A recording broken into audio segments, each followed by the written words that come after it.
And welcome in to Believe in the Dallas Cowboys. My name is Jeff Cavanaugh. I have to say, of 97 the freak now that I have a job. He is former Cowboys wide receiver Jesse Holly. Oh, Jesse Holly went 77 yards. It must be a reality show. Together, we welcome you into the best Cowboys regular season win since I don't know when. I mean, 40-3 against an 8-1 team, and I am a believer in analytics, and we could break down how that 8-1 maybe not the best 8-1 team ever.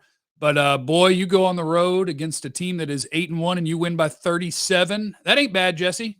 No, the only other larger margin than that was I was a part of that team. We beat the Buffalo Bills at home. We beat the dog piss out of them at home.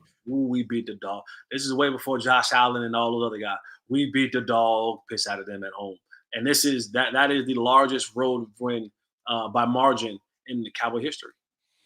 And so the biggest thing, there's 15 biggest things, but one of the things that jumped out was, holy crap, that Cowboys pass rush that a week ago, I guess mostly because you didn't jump out to a big lead on them and you couldn't really unleash them. That pass rush was unreal. It starts with Micah. Never put him at linebacker again. It starts with Micah. But boy, when you were able to jump out on them, and they knew they had to score points to keep up, that was feast time, and that was awesome. You know what? The thing that I enjoyed the most, we've been a part of this and covering this team. You've been a lifelong fan of the Cowboys. I've been a fan and a player since 2009.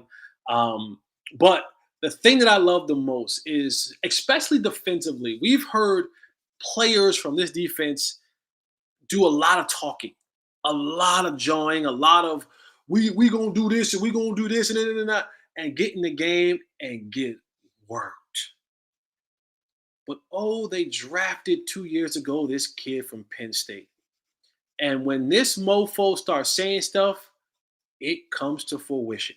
And Micah said all week long, this will be rectified. We will play pissed.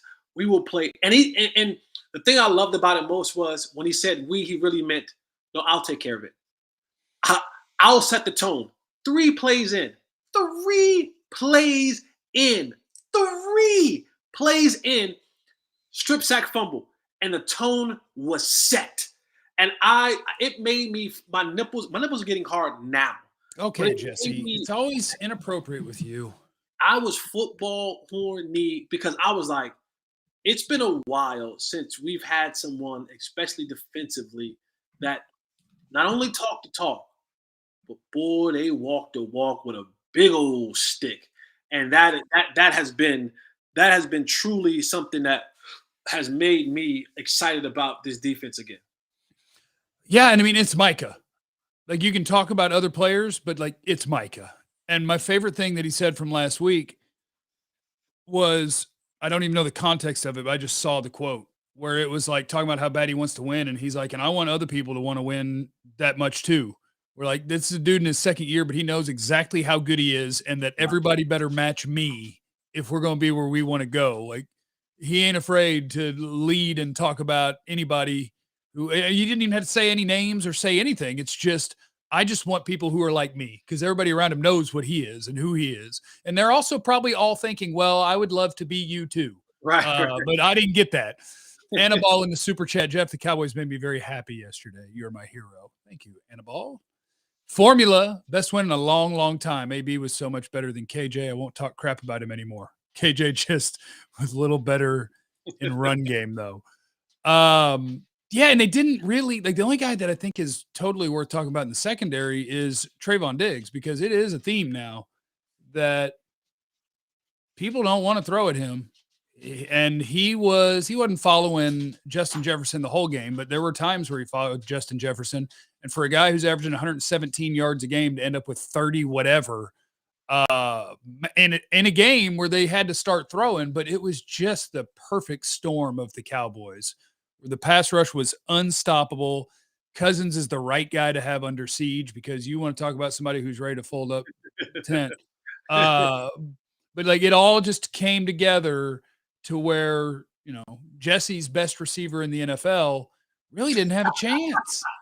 Really didn't have a chance. And to Dan Quinn's credit, I love the way he did that. Because even there were times where Trayvon Diggs were on the same side as Justin Jefferson, but was in zone. So it was like, I'm going to give you the illusion of that we're following, shadowing, starring man-to-man coverage. Oh, Kirk Cousins, when you snap the ball, though, we're actually in zone.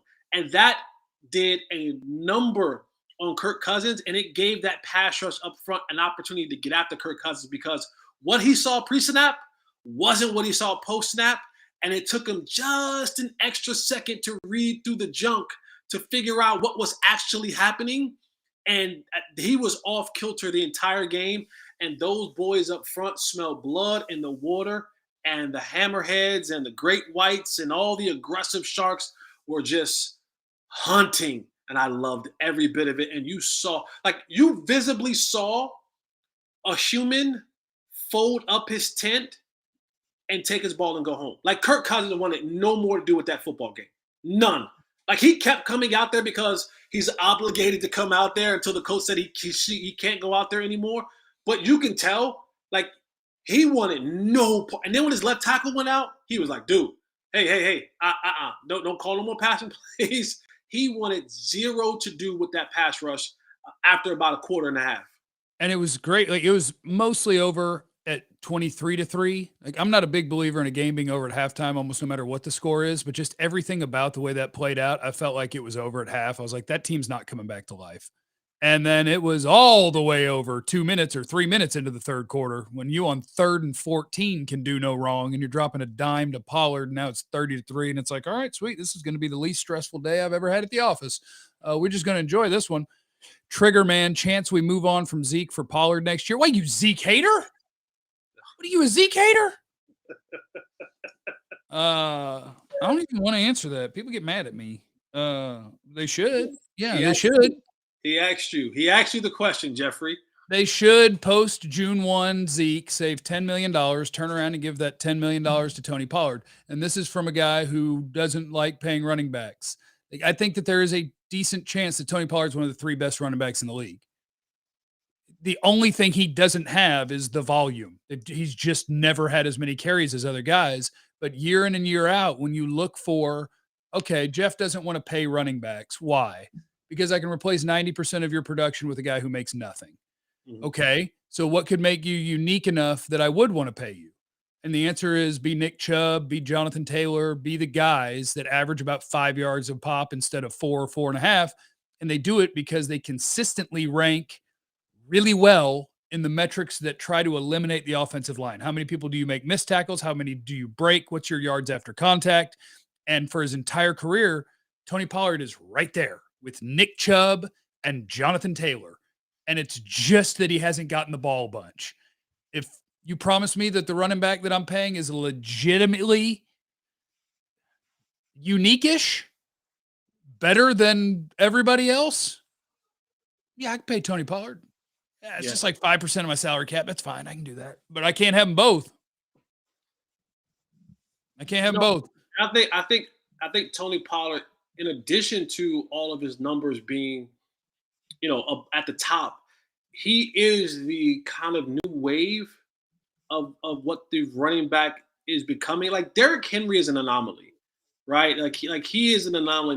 They aren't making him 6'3", 240 pounds, 50 pounds that can run a 4.5 and run away from in DB. They're just not making guys like that anymore. You're seeing more of the scatty type, right? Or what do they call them? The web backs. Tony and I are offended by everybody pretending he's tiny. He's 215 pounds. He's an adult, damn it.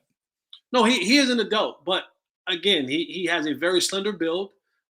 He wears his 215 very well in a slender type of capacity. Very wide receiver-ish. Doesn't look thick, thick, a good thick. Yeah, he's a standard proportion man. He's not squat bodied like a lot of running backs. But even like Jonathan Taylor or Nick Chubb, they got big thighs and big butts and big hips, and they're thick. And for Tony Pollard, man, he's able to do a lot of what you want to do. And I've never been one who been like, oh, he has to pass block and all that kind of stuff.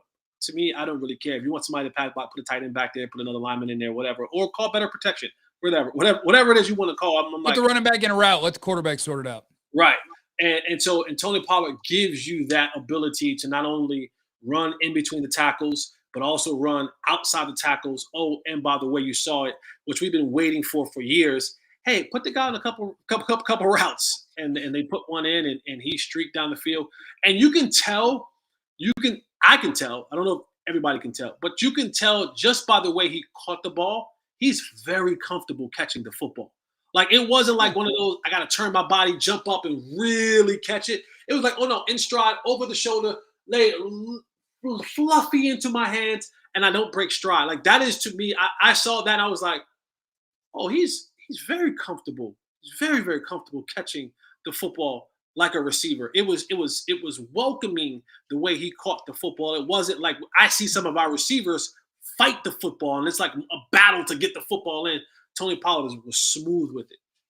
So I'm getting pushback on saying that he might be a top 3 running back, which I'll address in a second. But first, you guys got to know that this show is brought to you by our friends at Bet Online, where you'll always find the latest odds, team matchup info, player news, game trends. It's at Bet Online, betonline.ag. Receive your 50% welcome bonus with your first deposit if you use the promo code BELIEVE, BLEAV. Believe in something the way I believe in Tony Pollard. Fastest and easiest way to bet all your favorite sports and events. Should have betted on the Cowboys. What are you doing? It's too late now. You just had to bet on them against the Giants. It's Bet Online where the game starts. Okay, so here's the thing. I don't know. I'm not real comfortable, Jesse, with telling people about how smart I am sometimes. But I told everybody Nick Chubb was the best running back in football 2 years before you believed me, because he already was. But people hold like draft stock with people forever. Mm-hmm. The only reason there is a Zeke and Pollard conversation is because one was picked in the top 5 and was a star at Ohio State, and one came from Memphis and was a mid-round pick that was a wide receiver / running back. The only thing stopping Tony Pollard from being considered by everyone a top 3 to 5 running back is that he's only had a few chances to start. And in every game that he did that, he played exactly like the guys you're saying I better not compare him to. It doesn't matter how many times you give it to him. 5 a pop. You throw it to him, breaking tackles, making plays. Like, sure, you can guess that, oh, well, if you gave him more carries and more opportunities to catch the ball, that those numbers wouldn't stay the same. They have every time he started. Every time. So, I mean, I get it that it seems weird because we get used to all the names of all the guys that are considered the top backs, but Pollard does what the top backs does and does better than most of them. He just gets 60% of their carries. So if you're convinced that he would magically suck with a couple more carries, that's fine, but you're guessing, not me. You're the one guessing. Oh, Tony Pollard can't play more than 30 snaps a game until every time he does, snaps 30 through 70 are even better than snaps 1 through 30. Stop protecting someone else by taking shots at the dude that you should be worried about keeping around. Cowboys. El Maddock, did you see Turpin drop that shoulder yesterday? What'd he do? I don't remember that. Sorry. Oh, on the punter? Look at Jason on Facebook. He's not the featured back. When he is, he goes for 7 yards a carry and then 6 yards a carry and 150 yards and 120 yards. What are we doing? What are we doing? And get stuffed at the goal line. We need them both. I don't look, if you need $15 million to have a running back be big, this isn't about Zeke. This isn't about Zeke. Sorry that Pollard didn't score on 2 carries at the goal line when he did the week before, and he does more often than most running backs in football when he has the opportunities, but for 2 plays he didn't, and then Zeke did for 1. And the quest to elevate the guy just because you've loved him for a long time instead of acknowledging better football player is wild ass, and we're not going to do it. They won by 37. You know why they won by 37? Tony effing Pollard. You know who had the second most skill position yards for the Cowboys in that game? CeeDee with 45. Pollard had 190. He had more than 4 times the yards anybody else on the squad had, and people still want to talk to me about a yard. Go off, Jeff. I love it. Go off. Go off. Go. Let's keep Jason, I'm just arguing with one person on Facebook who's a really nice guy, but he's way off on this. You only going to surprise guys for so long. It's been 4 effing years. And he has the highest yards per carry in NFL history. Yes, they're surprised. Who's Tony Pollard? I don't know. What does he do? He gets 5.3 every time he touches the rock. Oh, what's the other running back getting? 2.8. Oh, we better worry about 21. 20 sucks. They all know who he is. He's a monster. And to your point, when you look at the game last night, they both had 15 carries. One was 2.3 per carry. The other was 5.8 a carry. And they had the same exact carries, 15 apiece. They both had the same amount of carries. And one guy did a hell of a whole lot more with his carries. And one guy really, I would say, opened the game up. When they got that second possession, they went 10 plays, 75 yards, and a touchdown. Yes, Zeke got the touchdown, but 43 of that 75 yards all belonged to Tony Pollard. He did it by himself. He broke tackles. He spent out of a tackle. He inside, outside. He did everything for you in that 10-play drive down the field for a touchdown. Now, yeah, like you said, he got to the goal line and couldn't get it in, and Zeke came in and finished his chicken McNuggets. Got to finish your Happy Meal, young fella. Got to finish your Happy Meal. Don't let Big Bro come by and tell you chicken McNuggets. And Zeke did. Took his chicken McNuggets. Got 2 of his chicken McNuggets in the game. But Pollard said, you know what? It's all good. I'll get mine the other way because I'm so versatile. I'll catch 2 passes, not 1 but 2, and I'll take my Happy Meal to the house this time and finish my food. I should have had 4 touchdowns, but I'll take 2 and 190 total yards. But back to you, Jeff. Please don't stop. I got it out. I got it all out. Annabelle in the super chat. Yeah, I'm also sick of these people as well, Jeff. Yeah, no, yeah, yeah. So I'm done with that. The bad part is that Zeke has to catch the strays because like Zeke is a useful NFL player. On the show today, I was working on 97.1 The Freak. You get Jesse at DallasCowboys.com and everywhere else. And I thought Mike Soroy made a really good point where he was like, it kind of seems like Kamara and Mark Ingram back in the day, where the plan wasn't for Alvin Kamara to be the guy. They had a couple of guys that were very different, and they let it play out, and they found out, oh my God, Kamara's a stud. He's the guy. Mark Ingram's the hammer, and he'll get some carries, but that's the guy. And the Cowboys, Pollard outsnapped Zeke, was it 39-21 this week?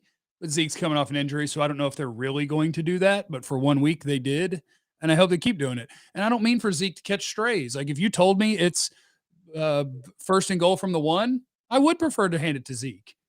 But if you tell me I'm on the 25-yard line and it's 1st and 10, it ain't close. If you tell me it's 3rd and 1 and I'm on the 40, it ain't close. Because Pollard might break that for 50, and Zeke's going to get me 2. So it's cool. Like I don't mean for Zeke to catch strays. It's the absurdity of the Pollard denial, which is just in reaction to Zeke love. You hate Zeke. Just admit it. Just admit it. You hate Zeke.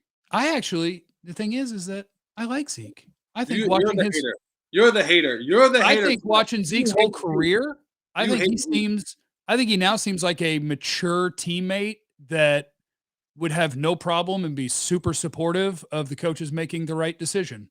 Like he seems like he's a more squared away dude, great teammate, all that stuff. He's just not as good as Tony Pollard at running the football or catching the football or what you do with it after catching the football. And here's a question that I have for you, Jesse. Does Jerry Jones think Tony Pollard's better than Zeke at football? No. I don't think so either. But Jerry Jones, as you and I both know, is about that money. And that matters to Jerry Jones. And Jerry Jones is not going to allow you to take that, $14, $15 million dude and make him a prop on the sideline. He just isn't. He just is not. He's going to tell those guys, get him in there, figure it out, get him some damn snaps. Because that's $15 million that I got bamboozled into paying him 3 years ago when I should have never done it, but he strong-armed me to do it because we thought that was a missing piece for that Romo run that ended up being not the missing piece for the Romo run because Romo's back and his body parts couldn't keep up for the run. And then Dak Prescott took over, and Zeke was doing what he was supposed to do early in that time until Dak became much better and became the franchise quarterback. So absolutely. Yeah. But I know for a fact, Tony Pollard is a better football player. It doesn't take you. You don't have to watch the tape. You don't have to be this football savant. You don't have to have all of this football knowledge crammed into your brain for you to sit there and rationally look at the football team and go, one guy even looks like he moves better than the other guy. One guy looks like he's much quicker, he's much fresher, he's much more elusive, all-around better player than the other guy. You don't have to have a ton of football knowledge to say that and see that. I promise you don't. Just literally turn on the game. Like, just turn it on. Don't do nothing else. Just turn it on and put on glasses if you need to. If your vision is bad, just put it on and let the situation play itself out. And it looks different. Like, it looks remarkably different than when the two players are on the field. One guy, he jump cuts and it's like he's moving a brick house. Cut and he's trying to go forward. One guy jumps cut and it looks like if you blinked, he's 25 yards down the field. So it's not even a case of who's better. We all know who is better right now. But if you think for 1 second, 1 iota of a second, and it does not have to do with money, you are sadly mistaking yourself. And the only reason Zeke is a part of the equation and getting snaps and being kind of forced back in that starting role, which I can care less about who starts the game. Whoever finishes the game is more important to me. But the reason why you keep hearing Jerry Jones say, we go as Zeke goes, because his money, what's the famous quote is saying? I can tell where your heart lies, but where your money lies. I can tell where your heart's at. Your heart's where your heart is always going to be where your money is at. And that's why you keep hearing Jerry Jones saying, we go as Zeke go, we go as Zeke so. No, you don't. We know that, and you know that. But boy, your heart is with that paycheck. And you know you got $15 million tied up with number 21. And so you'll continue to say that because you have to say that to make it look good on that contract that you probably should never gave Zeke years ago. Well, I hope they keep the split the way that it was in that game. By the way, you gave the yards per carry, then they had the same carries in this game. And Pollard, it doesn't matter. I gained it by a bunch. On the season, Zeke has 6 more carries than Tony Pollard. Pollard has 216 more rushing yards. So it's literally 2 full yards per carry from 3.9. I'm sorry. Yes, 3.9 to 5.9 is the difference. Now we can move on past that. I don't ever mean to get bogged down in that crap, and I take the bait in the chat. I'm sorry. I don't mean to. Tony Pollard is very good. Everyone knows that, and he should get the ball. Everyone knows that. But the Cowboys won by 37 against the Vikings, and Dak Prescott was effing dealing too. And when you put that game out there on tape, that might be the best game an NFC team has played this year. And it's so wild how it's a week-to-week league where after last week's game, I'm like, oh, with this receiving core, I don't know if you can, if you can't stop the run, I don't know if you can. And then that one happens and you're like, I don't know if anybody in the NFC can beat this team. like, who are you scared of in the NFC with what you just put out there? If you can be anything like that team, you're going to beat the Philadelphia Eagles when you see them. But I don't know. I don't know how often they can be that team. But they shouldn't be scared of anybody in the NFC. And that's been, that's been the longing thing about the Cowboys. You see a performance like that, and you go, that's some bad SOBs right there. And I agree with you. If they're playing like that, there's not a team in the NFC that can stay with them. But we've seen this happen before. Then they play the Packers. And right, and it's like, okay, which one? I said on the show today, I said the Cowboys have like outhouse and penthouse type of performances. It's like you'll have a penthouse performance, and then you're like, there is no in between for them. It's like all or nothing, and that's the hard part of saying, can Kellen Moore get in his bag like that another game when it matters again against a good team? Can you get in your bag like that again? Like, can you find the heart, you coward, to get in your bag like that again? Can Dak be as good as that, like that clean and confident and just in charge? Can Tony, can the defense, can everything? Can Brett Maher kick 350-plus yard field goals and 2 60-yard field goals in a game again? Ring of Honor. Put him in the ring. Like, it's that type of stuff when you go, boy, that gets you football horny. And I'll take that against anybody in the NFC. and I'll take my chances against Patrick Mahomes and his squad and that coach in the Super Bowl, and we'll let the chips fall where they may. But you got to bring that. You got to bring that level of pissed offness, and you got to bring that level of focus and attention to detail. And no real penalties held you down. You were 78% on third down. You were 80% completion percentage. Like, I mean, that. Oh yeah, just do that. Like, just do that. Like, all year long, you've been in like the 30s and the low 20s in third down percentage. You've trailed all year long in time of possession. You dialed up something in that game when you led the time of possession. You didn't have penalties. You didn't have turnovers. You were, again, almost 80% in third down conversion, 80% completion percentage. You had a perfect passer rating. Your running back ran for 80 yards and caught another 100 yards. Like, everybody got a little bit of the sauce in there. That type of performance, even Dak tucked the ball away and ran a couple times. I mean, like, if you give me that, I'm going to bet online right now. Promo code BELIEVE, BLEAV. Yeah, believe it. I'm like, yo, bet the mortgage. Careful now, and if you have a problem, there's a phone number for that. Everybody, relax, because I know that you will open up your door for me, but I don't like sleeping on couches. I just don't. I don't. I got another bed. I got a guest bed. Okay, cool. Yeah, I got a palatial estate. Annabelle in the super chat. Only team I'm scared of in the NFC are the Cowboys. We just don't know which team is going to show up. That's a great point. One other question I wanted to get to, and I'll hit it quickly. I may do something more tomorrow or something. But in the second half, if you live out of the market, you didn't get to see this because they cut away from the Cowboy game because it was such a blowout. But if you were watching in the second half, you would have seen Tyler Smith playing left guard and Jason Peters playing left tackle. Get ready, because they are. When Tyron Smith is back, that'll be permanent because they'll know they got depth at left tackle, and Tyler Smith will be the left guard. So get ready, because this Cowboys offensive line is going to get even better. You win 37-3, and your offensive line is going to get better. We like that. All right, you happy, Jesse? You good? Yeah, I'm fine that you hate Zeke and you let everybody know. So no, yeah, I am. What was it? Booty Nasty on Twitch pointed out that you're a homer and I'm a hater. That's just the way it is. Yeah, Jesse is a big-time Cowboys homer, and I am a massive hater. That is the way that it goes.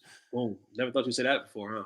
But remember, you have no idea what anybody's going through, including me. So you have to be very kind to me. So be cool to everybody. I love you. Be easy. Eliminate the contingencies.